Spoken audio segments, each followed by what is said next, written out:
stay up. Welcome to Callums Corner. I've got a lot to talk to you about today because I don't think it's justified that I'm waking up this morning Vegan, gay, and single. I think yesterday might have been the worst day of my life. Honestly, I thought it was going to be bloody brilliant. I woke up with what I thought was about to become Eddie. Went off to meet one of her mates. She wanted to introduce me to her friend, this lady called Pigeon. Met her on the way down to the park. This Pigeon. He had a son. He's about 10 years old, little boy, right? So we met them, and this little kid is just wanking at me incessantly from the moment I get there. And I realise this is going to be a long couple of hours if he's going to latch onto me like this. Kids do that for some reason. I really like kids. So I decide I need to come up with a plan, and I do it because that's what I do. I decide rape. Right? We get rape on the way. I can have a kick about with the kid. No one can be too annoying when you're playing rape. Or, you know, rape life, right? So I say to him, we'll grab a football, we get a flyaway football, we can have a little kickabout. And he's like, oh no, I don't think we can do that. And I haven't got the correct equipment.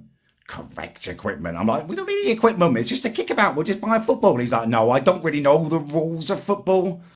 Oh, Christ. They were talking about a kickabout. I realised I'm in for a really hard time at that point. So we walk down to the park. We set up sitting down with little bits of food and all that rubbish that women like to do. And this kid, he plonks himself down about a foot away from me. And for the next hour, all he does is just spit 12 years old girl was facts at me, like Cretaceous, Jurassic, that.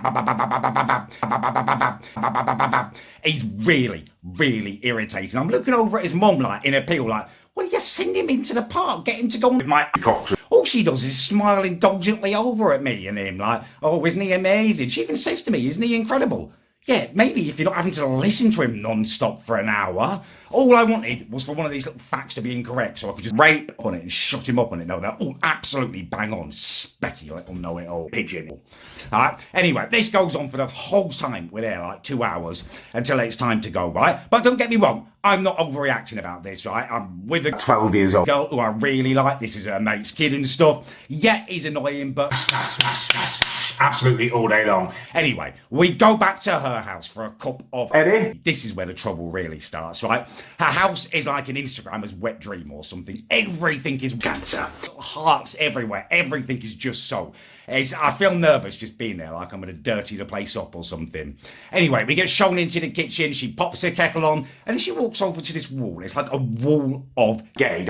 And she's proudly presenting it, this Annabella, like, oh, got laps on the souchong, got this, got that, got this seaweed seed from the Outer Hebrides, like.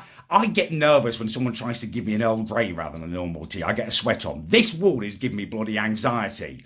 She's asking me what I want. I'm like, I just want a normal poo. She gives me this shocked look on her face like I've just asked her for a ring job or dog poo. He said, you've got a wall with a million teas. How have you not got PG tips on there? Makes this whole song and dance about finding it. Anyway, finally she managed it. We sit down, she gets the biscuits out. I'm thinking, right, finally today's going right for me. I've got a normal cup of poo, normality. I've got some biscuits, right? Next thing I know, this Annabella, who, by the way, has chosen this, like, red tea that looks like it's been douched out of an overused prostitute on her period or something. She gets a biscuit and she dips it in my arse. That is my arse you've just dipped in there, woman. And she even looks at me and says, oh, well, normal tea, it does make for better dunking, doesn't it? Yeah, it does. That's one of the reasons why I choose it, because I'm smart. You don't get the advantage of normal tea when you've chosen that red rubbish. Oh, I couldn't believe it. I eats a bit of a biscuit. Before I know it, she's more bloody blood.